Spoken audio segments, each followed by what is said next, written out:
13 नवंबर को राजस्थान की 7 विधानसभा सीटों पर उपचुनाव हो रहे हैं, लेकिन जैसे जैसे तारीखें नज़दीक आ रही है, नेताओं के भाषणों में तल्खी है वो देखी जा सकती है। 4 बजे अनुमान घूम रहा है, क्यों नहीं घूमूंगा 4 बजे? मैं क्या ओशे में घूम रहा हूँ? 4 बजे थारे घर आए हो, दरवाजे मुझे बकवास करते फिर शर्म करने बिल्कुल यार। तो मेरी कॉन्स्टिट्यूंसी में मैं 4 बजे घूमूं, 3 बजे घूमूं, किसी को क्या तकलीफ है भाई? चुनाव मैं लड़ रहा हूँ, मेरे घर से चुनाव लड़ रहे हैं, क्यों नहीं घूमूंगा? लड़ाई जोरदार लड़ूंगा। सामने भी जो घूम रहा कांग्रेस के प्रत्याशी, तो क्यों नहीं घूम रही कांग्रेस वाले? क्या तो बीजेपी को वोट डला रहे है गर्मी है इन भाषणों में महसूस की जा सकती है। कहने को 7 विधानसभा सीटों पर उपचुनाव है, लेकिन इनकी तपिश है वो पूरे राजस्थान में महसूस की जा सकती है। नेताओं के भाषण लगातार तल्ख तेज होते जा रहे हैं। आज हम ऐसे कुछ नेताओं के भाषणों की बात करेंगे जिनकी चर्चा आज पूरे दिन भर रही। हनुमान बेनीवाल ने एक बयान दिया, जिसके बाद आज पूरे दिन भर उनके भाषणों की चर्चा रही। इसके अलावा रघु शर्मा, जो कि पूर्व स्वास्थ्य मंत्री थे गहलोत सरकार में, उन्होंने एक बयान दिया और उनके बयान की भी चर्चा है आज पूरे दिन भर राजस्थान की राजनीति में होती रही। इसके अलावा नरेश मीणा, जो कि देवली उनियारा सीट पर भाजपा और कांग्रेस दोनों का खेल बिगाड़ने में लगे हुए हैं निर्दलीय प्रत्याशी के रूप में, उन्होंने भी एक महिला अधिकारी के खिलाफ विवादित टिप्पणी कर दी।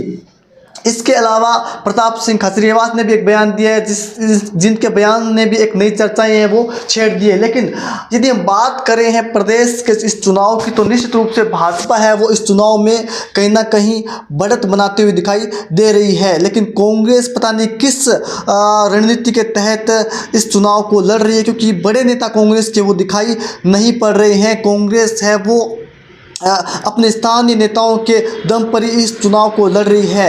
नागौर सीट पर यहाँ पर लोकसभा चुनाव के दौरान गठबंधन था, लेकिन अब गठबंधन चूंकि नहीं है, तो ऐसे में नागौर की खींवसर सीट है, वहाँ पर कांग्रेस अलग लड़ रही है। इसके अलावा आरएलपी अलग लड़ रही है, लेकिन कांग्रेस का कोई बड़ा नेता है वो यहाँ पर खींवसर में दिखाई नहीं पड़ता है। खींवसर में कांग्रेस की जो उम्मीदवार है डॉक्टर रचन चौधरी, वो अकेली पड़ती हुई नजर आ रही है। इसके अलावा 84 सीट की बात करें तो यहाँ पर भी कांग्रेस का गठबंधन था लोकसभा चुनाव में बाप पार्टी के साथ, लेकिन यहाँ पर भी कांग्रेस का कोई बड़ा नेता है वो दिखाई नहीं पड़ता। यहाँ पर बाप पार्टी है वो ज़बरदस्त तरीके से बढ़त बनाए हुए है। इसके अलावा हम यदि बात करें नागौर सीट की, तो यहाँ पर भी कोई बड़ा नेता है वो दिखाई नहीं पड़ रहा है। रामगढ़ की बात करें तो यहाँ पर भी कांग्रेस का कोई दिग्गज नेता है वो चुनाव प्रचार में नहीं जा रहा है। ऐसे में ले देकर केवल प्रदेश अध्यक्ष कांग्रेस के पीसीसी चीफ गोविंद सिंह डोटासरा है वो इन सभी 7 सीटों पर चुनावी प्रचार कर रहे हैं। जबकि भाजपा की बात करें तो भाजपा ने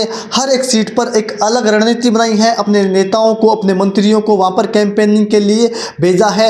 एक एक वार्ड के अंदर भी भाजपा नेता है वो घूम रहे हैं, वोटरों से संपर्क कर रहे हैं। इसके अलावा आरएसएस भी इस चुनाव को लेकर काफ़ी सजग है और काफ़ी मेहनत है वो कर रही है, विशेष रूप से आदिवासी अंचल, आदिवासी क्षेत्र में। जिस प्रकार से 84 सीट की बात करें तो यहाँ पर भाजपा कड़ी चुनौती है वो बाप पार्टी को मान रही है। हालांकि कांग्रेस की बात करें तो कांग्रेस इस चुनाव में 84 के चुनाव में कांग्रेस वो बाहर होती हुई नजर आ रही है। यहाँ पर सीधा मुकाबला भाजपा और बाप पार्टी के बीच है। राजकुमार रोज, जो कि सांसद हैं और बाप पार्टी के सर्वे सर्वा है, वो काफ़ी मेहनत कर रहे हैं और एक युवा नेता कहीं ना कहीं भाजपा और कांग्रेस दोनों के ही नाक में दम करता हुआ दिखाई पड़ता है। लेकिन आज हम बात करेंगे सबसे पहले बिगड़े बोलों की, यानी कि भाषणों में महसूस की जा रही तल्ख। दिव्या को मैंने जिता दिया, दिव्या को अब की बार मैं हरा दूंगा और ओसिया में हरा दूंगा।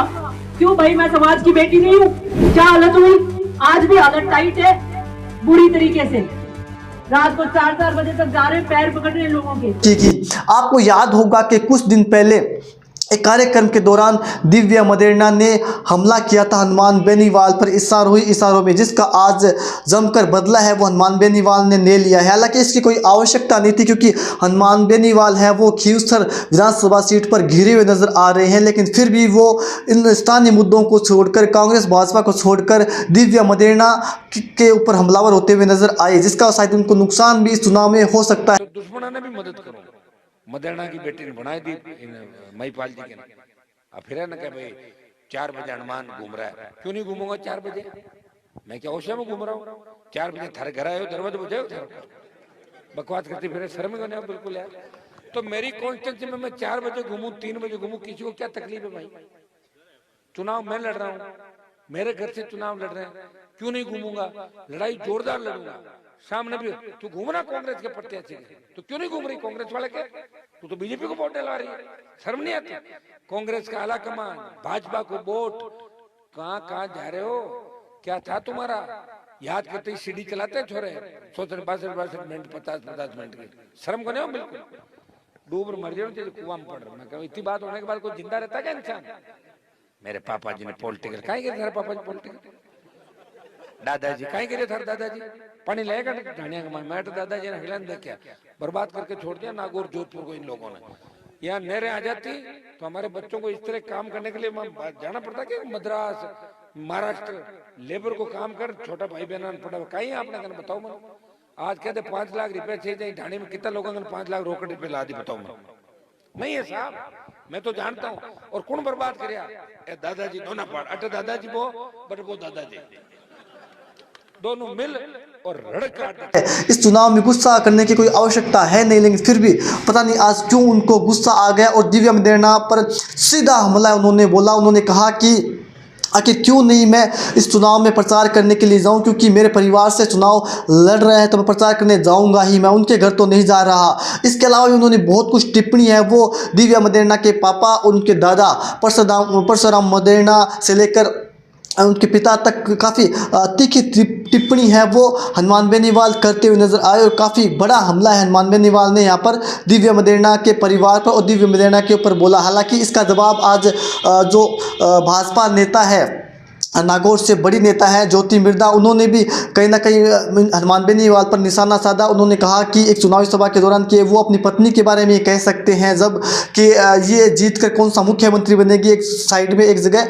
बैठी रहेगी। तो ज्योति मिर्धा ने भी यहाँ पर हनुमान बेनीवाल को घेरने का काम किया। वहीं दिव्या मदेरणा है वो उन्होंने भी एक सोशल मीडिया के माध्यम से एक पोस्ट जारी किया, एक पोस्ट डाला जिसमें उन्होंने कहा कि क्या मुझे डूबकर मर जाना चाहिए। और काफ़ी भावुक टिप्पणी है वो इसमें करती हुई नजर आई और काफ़ी एक प्रकार से हनुमान बेनीवाल पर हमला बोला अपनी टिप्पणी के माध्यम से और तीखा हमला है वो बोला। तो कहीं ना कहीं दोनों नेता एक बार फिर से चर्चाओं में है, हनुमान बेनीवाल और दिव्या मदेरणा एक बार फिर से चर्चाओं में। हालांकि दोनों ही इस उपचुनाव में प्रत्याशी नहीं है, लेकिन इस उपचुनाव में दोनों ही नेताओं की काफ़ी चर्चाएं हो रही है और दोनों नेता एक दूसरे पर ज़बरदस्त तरीके से हमलावर होते हुए नज़र आ रहे हैं। इसके अलावा हम बात करें यदि रघु शर्मा की, जो कि पूर्व में मंत्री थे, स्वास्थ्य मंत्री थे गहलोत सरकार में, उन्होंने भी एक विवादित बयान आज दे दिया एक चुनावी सभा के दौरान। देवली उनियारा सीट पर वो सभा कर रहे थे कस्तूरीचंद मीणा के समर्थन में। इसी दौरान उन्होंने एक बयान दिया कि जो भाजपा है वो 13 तारीख के बाद कत्लेआम कर देगी। काफ़ी बड़ा बयान दिया और हमलावर होते हुए यहाँ पर भाजपा पर दिखाई दिए। हालांकि अब भाजपा नेता है वो चुनाव आयोग पहुँच गए हैं उनके बयान को लेकर। अब देखना होगा कि किस प्रकार की कार्रवाई होती है, ये तो आगे आने वाले समय में पता चलेगा। लेकिन कहीं ना कहीं उनके बयान से भी आज पूरे प्रदेश में चर्चाओं में उनका बयान रहा और चर्चाओं में उनका बयान तैरता रहा। इसके अलावा देवली उनियारा सीट से ही नरेश मीणा जो कि निर्दलीय प्रत्याशी हैं और भीड़ देखकर अक्सर वो उत्साहित हो जाते हैं, उत्साह में कई बार बयानबाजी नेता कर देते हैं। ऐसी गलती आज नरेश मीणा ने एक बार फिर से कर दी। नरेश मीणा ने एक महिला कर्मचारी पर काफ़ी अभद्र भाषा का प्रयोग किया। हालांकि वो अभद्र भाषा मैं आपको नहीं बता सकता, लेकिन काफ़ी अभद्र भाषा का प्रयोग किया। ऐसा उन्हें नहीं करना चाहिए था। चुनाव है, संयम बरतना चाहिए नेताओं को। हालांकि हम समझ सकते हैं युवा नेता है और काफ़ी उत्साहित हो जाते हैं भीड़ देखकर, लेकिन फिर भी संयम बरतना उनको चाहिए। इसके अलावा प्रताप सिंह खाचरियावास ने आज कहीं ना कहीं एक दिलचस्प बयान दिया। उन्होंने कहा कि वसुंधरा राजे आज भी भाजपा के सबसे बड़ी नेता है, आज भी उनका कद सबसे बड़ा है। इस बयान के भी मायने हैं वो अलग अलग तरीके से राजनीतिक पंडित है वो निकाल रहे हैं। जिस प्रकार से इस उपचुनाव में भी अपने आप को दूर किए हुए हैं वसुंधरा राजे, जो कि पूर्व मुख्यमंत्री रह चुके 2 बार राजस्थान की, वो इस उपचुनाव में भी अपने आप को दूर किए हुए, या फिर भाजपा उनका चुनावी दौरा नहीं करवा रही है, ये पार्टी की बात है, लेकिन इस चुनाव में भी दूर है। जिस प्रकार से हमने देखा कि लोकसभा चुनाव में भी वसुंधरा राजे ने केवल झालावाड़ सीट पर ही अपने आप को सीमित रखा, क्योंकि वहाँ से उनके पुत्र है दुष्यंत सिंह, वो चुनाव लड़ रहे थे। लेकिन इसका खामियाजा कहीं ना कहीं भाजपा को भुगतना पड़ा। काफ़ी सीटें भाजपा ने लोकसभा चुनाव में गंवा दी, लेकिन उपचुनाव की बात करें तो उपचुनाव में भी भाजपा की ओर से राष्ट्रीय उपाध्यक्ष वसुंधरा राजे को स्टार प्रचारक बनाया गया था, लेकिन अभी तक उनकी एक भी चुनावी सभा है वो नहीं करवाई गई। हालांकि भाजपा का कहना है कि वहाँ बड़ी नेता है, जहाँ पर उनकी ज़रूरत होगी वहाँ पर उनकी सभा करवा दी जाएगी, लेकिन पता नहीं वो सभा कब होगी। तो ये कुछ एक बयान थे जो कि आज पूरे दिन भर राजस्थान की राजनीति की चर्चाओं में बने रहे। लेकिन हम चुनाव दर चुनाव की बात करें तो काफ़ी दिलचस्प मुकाबला है वो रामगढ़ सीट पर देखा जा रहा है। सीधा मुकाबला यहाँ पर भाजपा कांग्रेस के बीच है। यहाँ पर एक और जहाँ भाजपा के सुखवंत सिंह है जो कि बीजेपी की ओर से मजबूती से चुनाव लड़ रहे हैं, तो वहीं दूसरी ओर आर्यन जुबेर खान है जो कि कांग्रेस की ओर से चुनाव लड़ रहे हैं। हालांकि भाजपा ने यहाँ पर तमाम अपने बागी नेताओं को या नाराज नेताओं को मना लिया है। अब देखना होगा कि परिणाम किस प्रकार से रहते हैं। इसके अलावा 84 सीट की बात करें तो यहाँ पर भाजपा है वो बाप पार्टी के साथ संघर्ष करते हुए दिखाई दे रही है। कांग्रेस यहाँ पर 3 नंबर पर जा चुकी है, काफ़ी देर यहाँ पर हो चुकी है। हालांकि आज यहाँ पर कई कांग्रेस नेता सभा करने जरूर पहुंचे थे, लेकिन पता नहीं कांग्रेस इतनी लेट क्यों जगती है। जब चिड़िया खेत चुग जाती है तब कांग्रेस है वो जगती है। इसके अलावा हम बात नागौर की करें तो नागौर की खींवसर में दिलचस्प मुकाबला है। झुंझुनू की बात करें तो झुंझुनू में भी काफ़ी रोचक मुकाबला वो हो चला है। ये सीट कांग्रेस है वो अपनी श्योर मान रही थी, लेकिन कांग्रेस को अब पसीना है झुंझुनू की सीट पर आ रहा है। अमित ओला काफ़ी संघर्ष करते हुए दिखाई दे रहे हैं, फंसे हुए इस सीट पर दिखाई दे रहे हैं। यहाँ पर राजेंद्र भांबू वर्सेज जो राजेंद्र गुड्डा है वो काफ़ी मेहनत है इस सीट पर करते हुए दिखाई पड़ रहे हैं। मुस्लिम मतदाताओं का सपोर्ट भी यहाँ पर राजेंद्र गुड्डा को मिलता हुआ नजर आ रहा है। ऐसे में राजेंद्र भांबू को एक आस है, एक उम्मीद है, लेकिन कहीं ना कहीं उनको एक आशंका भी है। यदि राजपूत वोट यदि राजेंद्र गुड्डा के साथ जाते हैं तो उनको नुकसान भी हो सकता है, क्योंकि परंपरागत वोट है वो भाजपा का राजपूत समाज रहा है। इसके अलावा हम बात यदि करें एक अन्य सीट दौसा की, तो दौसा में मुकाबला काफ़ी रोचक है। जगमोहन मीणा है वो यहाँ पर संघर्ष कर रहे हैं। हालांकि पहली दफ़ा वो चुनाव लड़ रहे हैं, लेकिन उनका जो भाई हैं कद्दावर नेता हैं भाजपा के, आदिवासी के बड़े नेता हैं किरोड़ीलाल मीणा, डॉक्टर किरोड़ीलाल मीणा, वो एक एक गांव में जा रहे हैं और संपर्क कर रहे हैं और जीत के लिए जोश है वो भाजपा में भर रहे हैं। लेकिन कांग्रेस है वो कुछ ही कदम पीछे खड़ी हुई दिखाई देती है, क्योंकि कांग्रेस से यहाँ पर दिग्गज नेता मुरारीलाल मीणा है वो यहाँ पर चुनाव प्रचार की कमान संभाले हुए हैं। सचिन पायलट ने भी दौरे किए थे। अब देखना होगा कि इन दो मीणा समाज के बड़े नेताओं में कौन है वो बाजी मारता है। तो दिलचस्प मुकाबला इन सीटों पर हो रहा है और काफ़ी रोचक परिणामों की उम्मीद है इन सीटों पर रहेगी। लेकिन कांग्रेस हाल फिलहाल में चुनाव प्रचार की बात करें तो पिछड़ती हुई दिखाई दे रही है। हालांकि शुरू में कांग्रेस मान के चल रही थी कि 4 से 5 सीटें हम जीत लेंगे, लेकिन अब कांग्रेस को हर एक सीट पर जोर है वो आ रहा है।